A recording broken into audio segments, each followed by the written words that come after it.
हवामान सगळं चालतंय. हे वेगळं ते वेगळं, हो की नाही हो? भाषेचं फणसाला काय करायचंय? फणसाला कोणती भाषा आहे? त्याला थोडी खुडखुडी करून चव पण वेगळी आहे. केरला लोकांचे फणस असताना असे कडक असतात, आपल्या इकडचे फणस कडक नसतात. तो कापा आणि याचा कापा फणस असला तरी आपल्या कोकणातला फणस कडक मिळणारच ते नाही. असंच असतं. ते दुसऱ्याच्या शेतातला नेहमी बरं. तुम्ही मला सांगूच नका. ठीक आहे, पनवेल मधला फर्स्ट क्लास फणस आहे.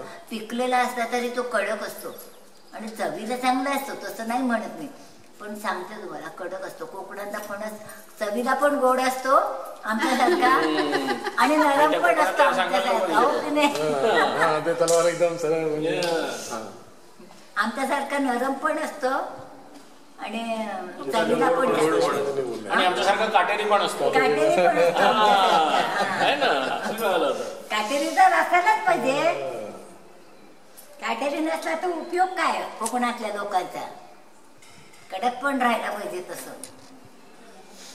कोकणी लोकांची स्पेशालिटी म्हणजे काय? Court cases. हो जे भांडायला लागले जागेसाठी तुम्ही भांडणार, तुमचे आजोबा भांडलेले असतात, भांडणार एका जमिनीच्या तुकड्यासाठी.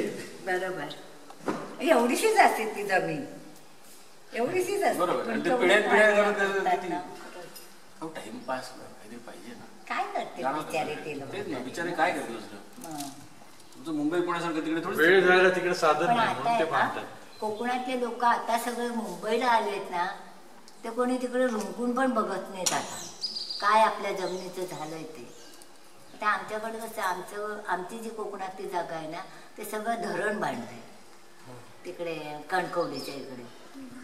त्याच्यामुळे आम्हाला ती धरणाची जागा आता फोड्यामध्ये दिली, म्हणजे ती राहण्यासाठी वगैरे. तर शेतीची जागा पण आमची अर्धी गेली धरणामध्ये, आम्हाला काय त्याचा उपयोगच नाही. म्हणजे थोडी जागा मिळाली आम्हाला, बाकीच्या जागेचं काय आमचं.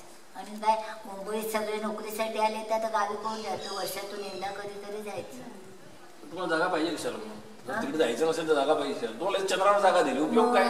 उपयोग काय? तसं आणि आता कसं वय भाऊ सगळे गेलो, म्हणजे वय झालं, हे झालं ते. मी एवढी लहान आहे, सगळ्यांपेक्षा मी लहान. ते माझा नंबर 10 आहे. मी जरा 67 वर्षाची. माझ्यापेक्षा किती मोठे सगळे आता म्हातारे झाले, एवढे जाऊ नाही शकत. आणि मुलं काय आताचे जाणार आहेत, त्यांचे बिझनेस आणि हे ते त्यांना पुरत नाही वेळ, तर ते कोकणात कुठून जाते? पण आता आपण झाडं आणायचे आणि इकडे लावायचे, हे आपलं कोकण. सध्या तरी पुढच्या खेपेला फणस आपण आता मी इकडे माझ्या इकडे 2 नारळाची झाडं लावली आहेत, 1 पपईचं झाड लावलंय, थोडीशी फुलाची झाडं लावले. ते पण मला आवडतं करायला, असं झाडं वगैरे लावलं. आणि त्याची शिवणकाम करते ऑफिसमध्ये बसून टाइमपास. हिने पण ते उद्यान काहीतरी शास्त्र ना, काय ते उद्यान शास्त्राचे कोर्स करून कोर्स केलेले युनिव्हर्सिटीमध्ये. तिला पण याची आवड आहे खूप. म्हणजे आता कसं आहे माहिती आहे, मी नेहमी म्हणतो आम्ही झाडाला पाणी घालतो ना, तर आम्हाला कायच दिसत नाही, पण ती पाणी घालते तर तिला दिसते ती कीड आहे तिकडे, अमुक आहे. आम्ही आपलं फरफर पाणी घालून नोकरीला ठेवलेली माणसं असतं ना, तसं आपलं पाणी घालणं असतं. यांचं म्हणजे कसं ते बघून ते बरोबर झालंय का